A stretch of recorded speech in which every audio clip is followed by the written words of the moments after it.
ఓం నమో వెంకటేశాయ. లైఫ్‌లో నేను మళ్ళీ ఇలాంటి దర్శనం చేసుకోనో నాకైతే నిజంగా తెలియదు. ఆ శ్రీవారు లాస్ట్ మినిట్‌లో నన్ను తిరుపతికి రప్పించుకున్నారు. బట్ ఇప్పటికీ నాకు సేవలో 2 డ్యూటీలు పడాయండి, టెంపుల్ డ్యూటీలు. బట్ ఎంత అంటే అంత, ఎంత హ్యాపీగా అంటే ఎంత చూడాలో, ఎలా చూడాలో ఆ ఏడుకొండల వెంకటేశ్వర స్వామి నేను అంతకంటే ఎక్కువ లక్షల రూపాయలు ఇచ్చిన వాళ్ళకు కూడా ఏ 5 నిమిషాలు 10 నిమిషాల్లో ఉంటుందేమో కానీ నాకు ఫస్ట్ డే 10 అవర్స్ అంటే 3 షిఫ్ట్లు కూడా కంటిన్యూగా నేను డ్యూటీ చేస్తూ ఆ ఏడుకొండల వాడిని చూస్తూనే డ్యూటీ చేశాను.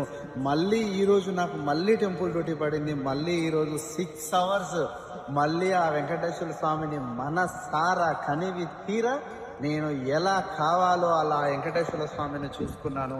నిజంగా చాలా అంటే చాలా హ్యాపీగా ఉంది నాకు.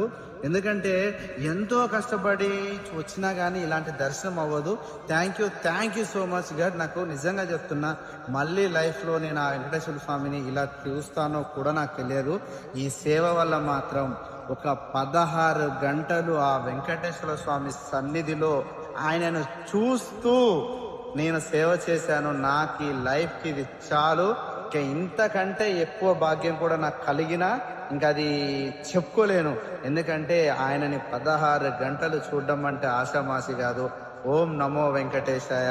ప్రతి ఒక్కరూ శ్రీవారి సేవకు రండి, ఆ శ్రీవారిని మనసారా తరించండి. ఓం నమో వెంకటేశాయ.